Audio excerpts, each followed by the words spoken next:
আসসালামু আলাইকুম মোৰ মা ভনীসকল, আমি ইছলামিক চেনেলটিলৈ আপোনালোকক স্বাগতম জনাইছোঁ। আশা কৰিছোঁ সকলোৱে ভালে আছে। আল্লাহৰ ৰহমতত ময়ো ভালে আছোঁ। আজি আমি কথা পাতিম তাৰাবিৰ বিষয়ে। ভিডিঅ'টো স্কিপ নকৰি শেষলৈকে চাব। বলক তেন্তে ভিডিঅ'টো আৰম্ভ কৰোঁ। মোৰ মা ভনীসকল, নামাজৰ ভিডিঅ' বনোৱাটো মোৰ কাৰণে খুব কষ্টকৰ হয়, কাৰণ ভিডিঅ' শ্বুট কৰিবৰ কাৰণে মোৰ ওচৰত দ্বিতীয় কোনো নাই। মোৰ মা ভনীসকল, তাৰাবি নামাজটো কেনেদৰে পঢ়িব লাগে অলৰেডি মোৰ চেনেলত ভিডিঅ' দিয়া আছে, গতিকে মই নতুনকৈ তাৰাবি নামাজৰ ভিডিঅ' বনোৱা নাই। তাৰাবি নামাজটো কেনেদৰে পঢ়িব লাগে সেই ভিডিঅ'টোৰ লিংক মই ডিছক্ৰিপশ্যন বক্সত দি দিম, আপোনালোকে চাই ল'ব। এই ভিডিঅ'টোত আপোনাৰ সকলো প্ৰশ্নৰ উত্তৰ পাই যাব। নাম্বাৰ 1, তাৰাবি নামাজটো কেতিয়া পঢ়িব লাগে। নাম্বাৰ 2, অসমীয়াত তাৰাবি নিয়ত কেনেদৰে কৰিব। নাম্বাৰ 3, তাৰাবি নামাজটো সুন্নত নে নফল। নাম্বাৰ 4, তাৰাবি নামাজ মুঠ কিমান ৰাকাত। নাম্বাৰ 5, তাৰাবি নামাজ কি সূৰাৰে পঢ়িব।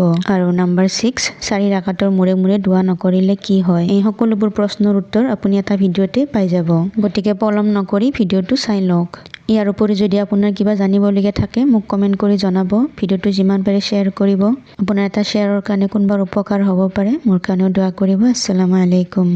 এনেকুৱা ভাল ভাল ভিডিঅ' আগলৈ চোৱাৰ বাবে আমাৰ চেনেলটো ছাবস্ক্ৰাইব কৰিব। কাষতে থকা বেল আইকনটো প্ৰেছ কৰি দিব।